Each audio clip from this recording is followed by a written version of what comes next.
Let's start the course with a quick overview of databases, what they are, and how we use them. A database is a collection of data stored in a format that can easily be accessed.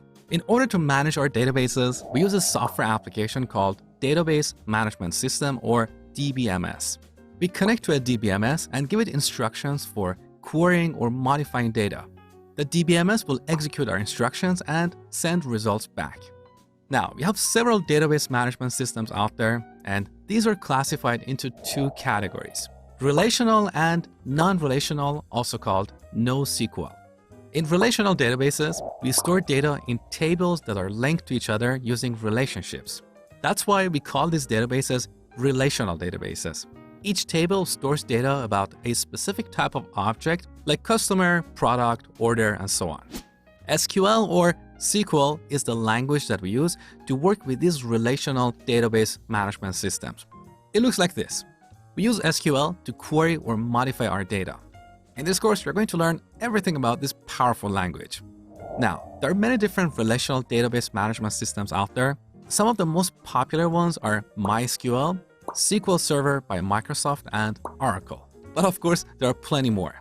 Each database management system has a different flavor of SQL, but all these implementations are very similar and are based on the standard SQL specification.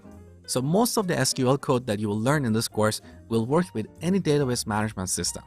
In this course, we'll be using MySQL, which is the most popular open source database in the world. All right, now back to this diagram. What about non-relational databases? In non-relational databases, we don't have tables or relationships. These databases are very different from relational databases, but that's a topic for an entirely different course. What you need to know is that non-relational database management systems don't understand SQL.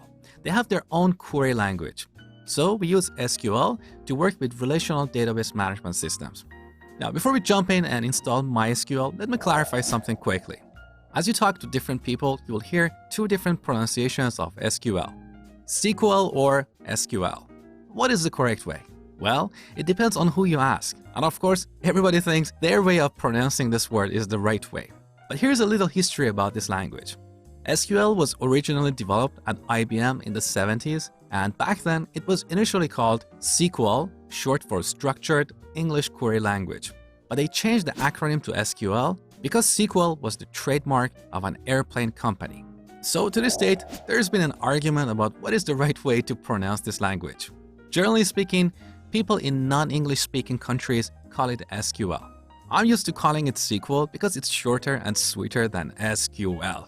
But if you prefer to call it SQL, that's totally fine with me. I'm not going to get mad at you. So that's the history behind this language. But what about MySQL as a software product?